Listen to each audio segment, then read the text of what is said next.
Thomas Franklin here with a little video on Gordon 360 and involvement pages and managing your membership and leadership roster correctly on Gordon 360. This is an expectation we have this year in GCSA this semester that you use Gordon 360 as your mode of recording membership and leadership. Your Gordon 360 involvement page for your club is what we in student government are going to be referring to when we are evaluating our club and updating our email club leader email lists for sending out emails. So it's just really important that you have all this information up to date. So here we are at the homepage of 360, as we are all familiar with. If you go to the involvement section, that's where you get to the involvement pages for all the organizations on campus. Mixed in here are not just GCSA organizations, but also organizations that are under other departments as well.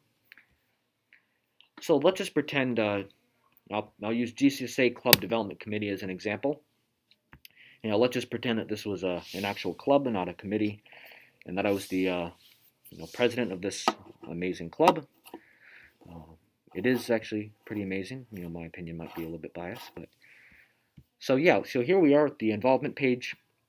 You have the opportunity to of course, have a logo, and you can change logo. You can have a description, information for people on how to join, right?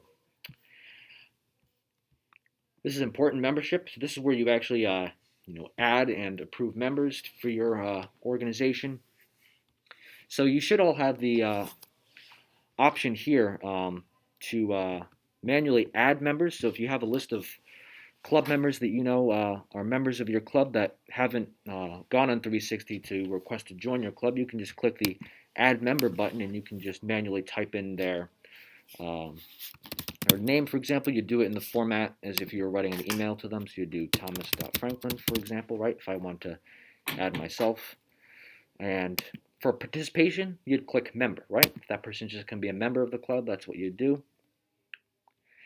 Now, when you're adding leaders to your roster, right? Instead, you'd select leader.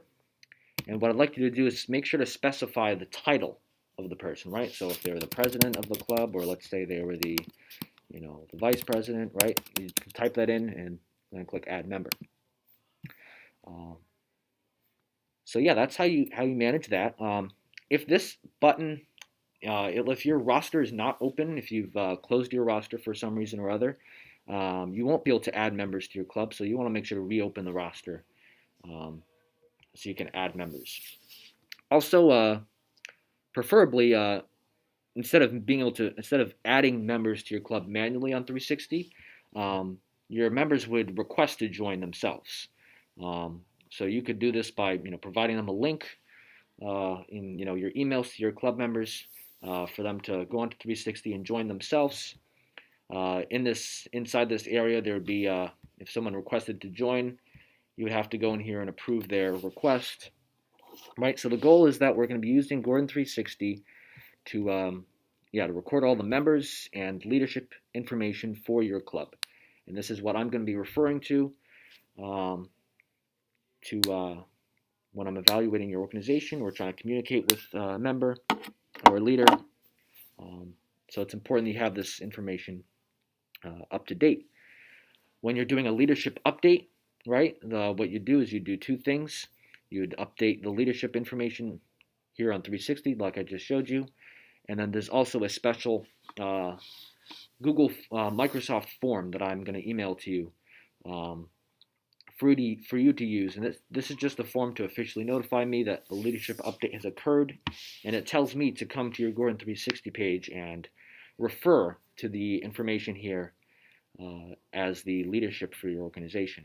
And that way I can update my email list so that your club leaders receive the emails that I send to club leaders. So this is important stuff to know how to do.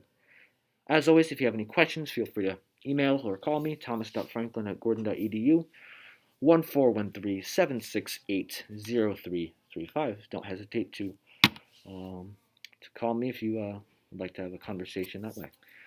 Thank you so much.